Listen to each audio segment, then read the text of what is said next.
Okay, at this point, our ship is fully powered up, ready to fly. Pre-flight is complete. So Brent, please take off, put the landing gear in, and bring us out.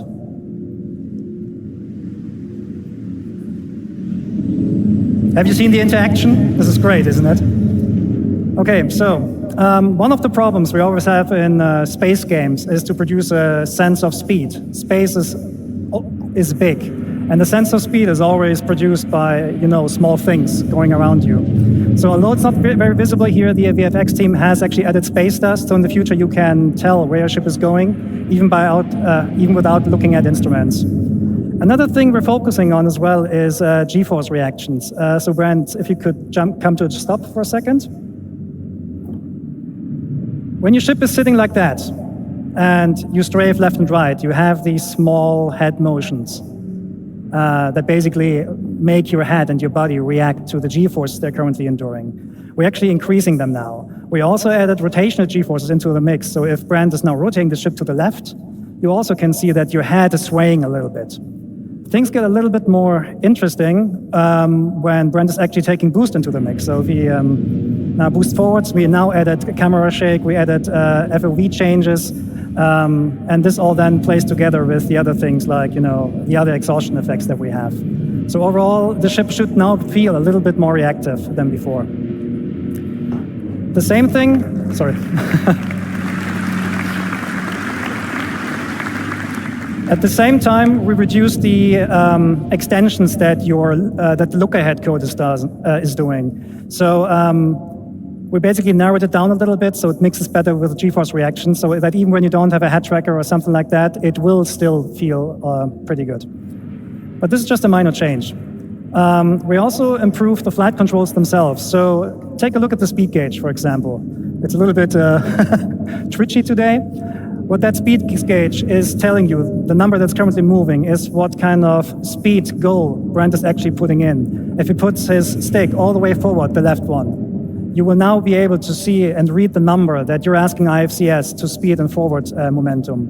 This also allows us to bring back the sticky throttle we had pre 3.5, where now, if you play with mouse and keyboard, you can press W and S to increase and decrease your speed and let go of the key, and the ship will not automatically come to a stop. Of course, this is all completely configurable, so you can enable that or not if you want. Oh.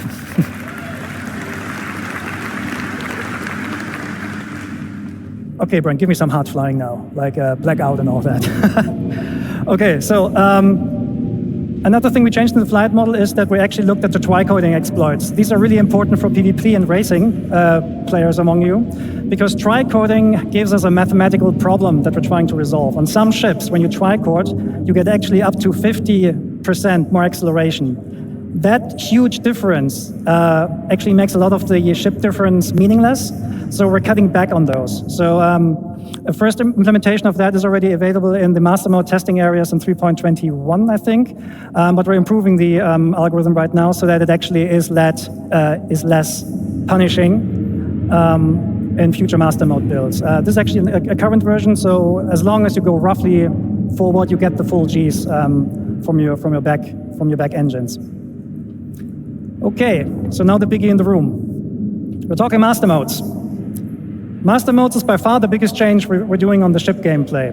In general, all of your ships will be put into, or will get a master mode setup. And the master mode is affecting basically everything surrounding everything on the ship. The ship itself, the flight model a little bit, but specifically the items and what they do. And there are two master modes we're going to talk today about. One is SCM, which stands for Space Combat Maneuvering, and the other one is Navigation. So let's look into SCM.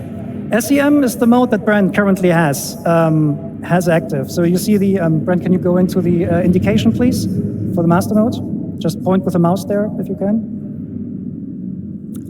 Yeah, so this is your current master mode. It says SCM. When you use SCM for basically all the gameplay that is not traversal. So combat, mining, salvaging, you're using it for that. You have full access to your combat system. Your shields are working, your thruster boost is fully active, your weapons are working. It's the high performance, high alertness mode that you're in. However, we will heavily restrict how fast we can go we can go with your ship. Okay, Brent, go to full max speed. So this Gladius on max speed and SEM can reach about 225 meters per second. That might seem slow compared to what you have in the Pew right now, but it's still pretty fast.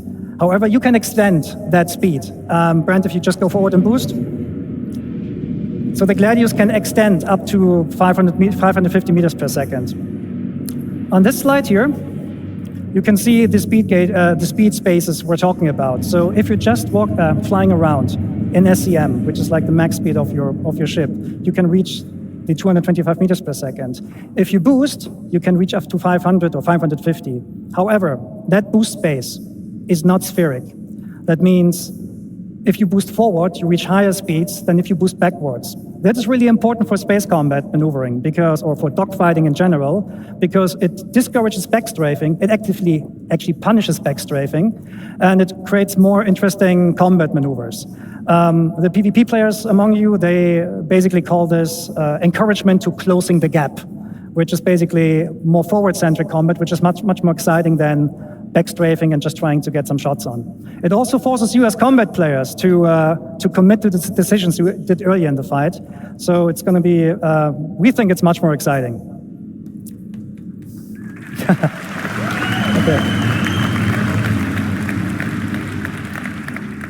So in short, you pick SCM when you need to fight, when you want to fight, or when you need to fight, right? The thing with the master mode switches is that they do not happen instantly. They take a while to move over.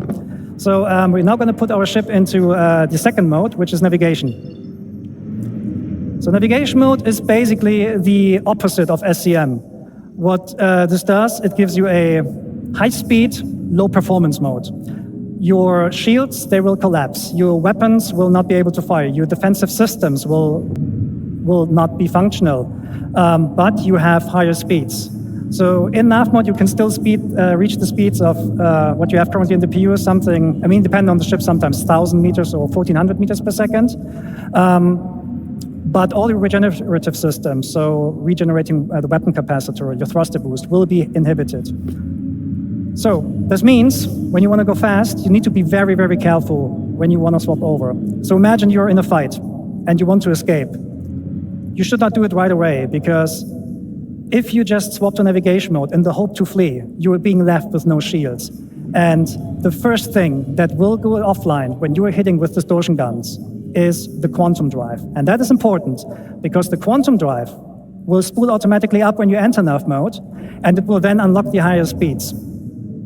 So this means when you're in nav mode and you're fighting, you're very vulnerable, so you should get out as fast as possible.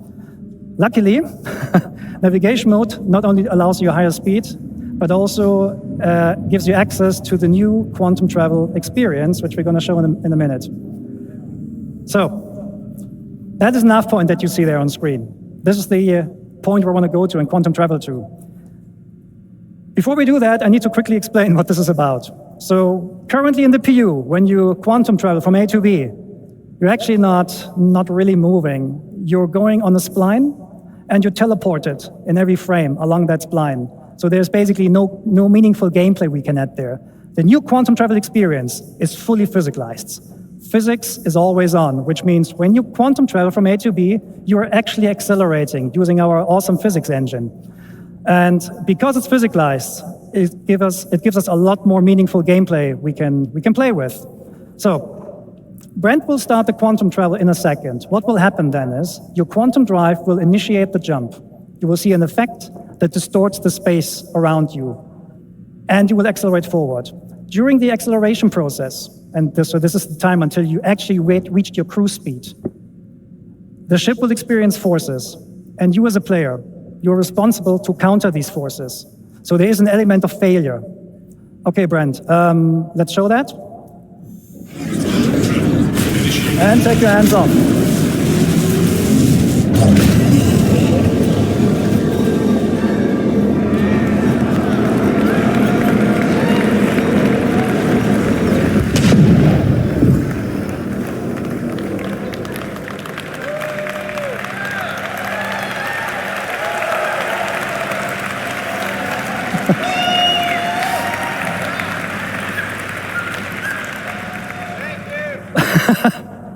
So what you just saw is basically the failed attempt to quantum travel. Brad wasn't countering the forces, therefore he was thrown out, the quantum bubble collapsed and threw you out. Your ship doesn't like that. IFCS needs 5-6 seconds to recover from that, during which time you're just tumbling, right?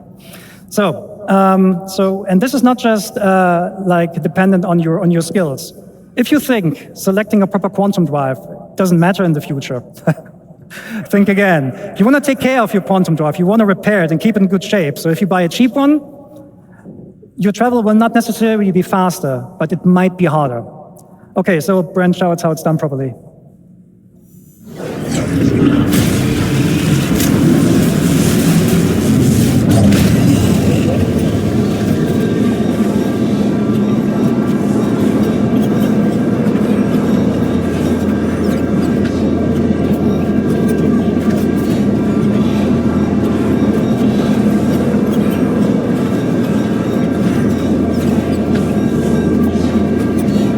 The bubble is locked. You can now go hands off.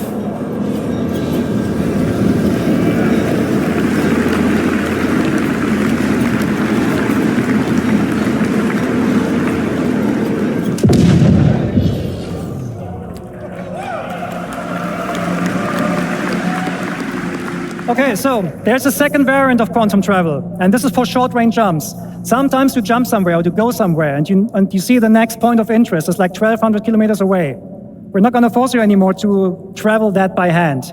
You will use a technique called quantum boosting. It's a quantum-based short-range jump for like something between a couple of hundred kilometers to like 30,000 kilometers or so.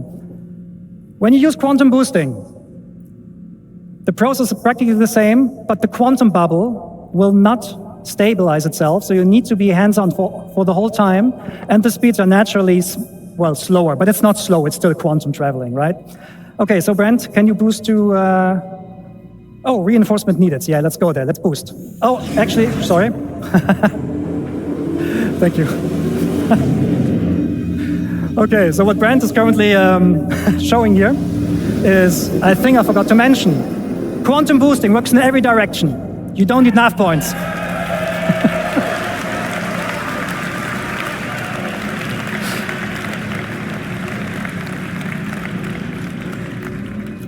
Brent is awesome, thank you. Okay, so now please boost to reinforcements needed. So if there's a nav point and you boost, your quantum travel system will pick that nav point to go to. Welcome to Pyro 3.